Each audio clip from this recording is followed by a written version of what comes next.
Bone marrow transplant step by step. Bone marrow transplant के कौन से स्टेप होते हैं? पिछले कुछ टाइम से हम लोग आपको बता रहे थे कि बोन मैरो ट्रांसप्लांट जब हम किसी भी बच्चे का या किसी बड़े का करते हैं, किसी भी बीमारी के लिए जिसमें बोन मैरो ट्रांसप्लांट की इंडिकेशन होती है, तो उसके कौन-कौन से स्टेप्स होते हैं। पहला स्टेप डोनर की सिलेक्शन, पेशेंट की सिलेक्शन, पेशेंट को उसको प्रिपेयर करना, उसके बाद कंडीशनिंग करना, कंडीशनिंग के बाद ट्रांसप्लांट तक हम पहुँचे थे कि जो ट्रांसप्लांट वाला दिन होता है, वहाँ पर क्या हो रहा होता है। ट्रांसप्लांट वाले दिन ज़्यादा प्रोसीजर जो हो रहा होता है, वो डोनर पे हो रहा होता है और उसके बाद उसको तैयार करके पेशेंट के मुताबिक पेशेंट में इन्फ्यूज़ किया जाता है। उसके बाद हम लोगों ने बताया कि जनाब जब बोन मैरो ट्रांसप्लांट के दिन गुजर जाते हैं, उसके बाद न्यूट्रोपेनिक फ़ेज़ शुरू हो जाती है। न्यूट्रोपेनिक फ़ेज़ जो होती है, जो मैंने बताया कि जब तक नई बोन मैरो काम करना शुरू नहीं करती, ये वो टाइम होता है जहाँ पर ना पुरानी बोन मैरो काम कर रही है, ना नई बोन मैरो भी काम करना शुरू हुई है। नई बोन मैरो को काम शुरू करने में या नए स्टेम सेल्स को काम शुरू करने में तकरीबन 2 हफ्ते लग जाते हैं। इन 2 हफ्तों के दरमियान पेशेंट के अपने सेल्स बिल्कुल काम नहीं कर रहे होते,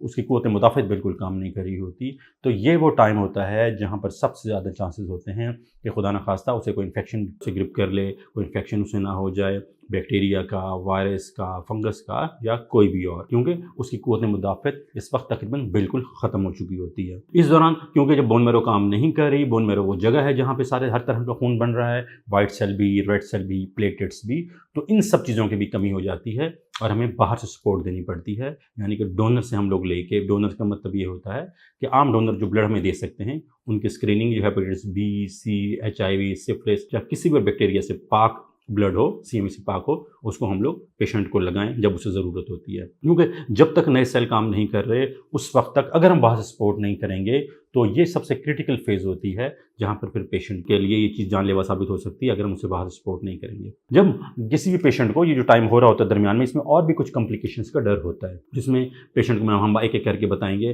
कि क्योंकि न्यूट्रोपेनिया है, तो एक तो मैंने इन्फेक्शन की बताई, सबसे ज़्यादा चांसेस बैक्टीरियल इन्फेक्शन के, फंगल इन्फेक्शन के, वायरल इन्फेक्शन के या किसी भी और प्रोटोज़ोआ वगैरह के इन्फेक्शन के हो सकते हैं। एक और चीज़ हम लोगों ने इनमें कीमोथेरेपीज़ दी हुई होती हैं या जो हम लोगों ने इसको रेडिएशन दी हुई होती है, शुआएँ लगाई हुई होती हैं, जो हमने शुरू में बताया था कंडीशनिंग के दरमियान, तो अब उसके साइड इफ़ेक्ट्स भी आना शुरू हो जाते हैं। और ये जो हमने मेडिसिन्स वगैरह दी हुई होती हैं, उसकी वजह से जिगर पे बाज़-औक़ात असर आ रहा होता है और जिगर पे एक कॉम्प्लिकेशन जो बहुत ही लीथल होती है, जो बहुत ही लाइफ थ्रेटनिंग होती है, जिसे हम कहते हैं वेनो ओक्लूसिव डिज़ीज़। वेनो ओक्लूसिव डिज़ीज़ का मतलब ये है कि इस दौरान में जो जिगर हिट हुआ होता है मेडिसिन से या रेडिएशन से या ट्रांसप्लांट से, तो जिगर बाज़-औक़ात काम करना प्रॉपर छोड़ देता है और वहाँ पर ब्लॉकेज होनी शुरू हो जाती है। इस ब्लॉकेज की वजह से पेशेंट का वेट बढ़ने का खतरा होता है, उसकी बॉडी पे स्वेलिंग हो सकती है और खुदा न खास्ता अगर उसको वक्त पे फ़ौरन मैनेज ना किया जाए, ट्रीट ना किया जाए, तो इस कॉम्प्लिकेशन में इजाफा हो सकता है। और अगर इसको हम ट्रीट ना करें, तो बाज़-औक़ात इतना जिगर का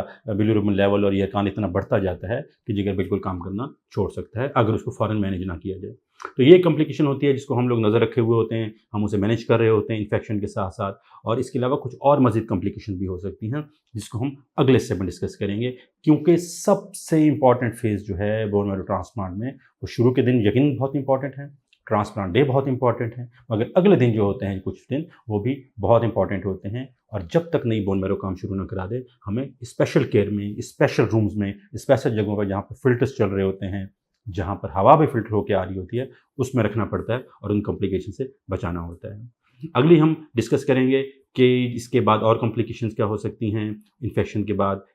जिसे हम कहते हैं कि हेमरेजिक सिस्टाइटिस क्या होता है, उससे कैसे हम बचने की कोशिश करते हैं और कैसे उसको मैनेज किया जाता है। बहुत बहुत शुक्रिया।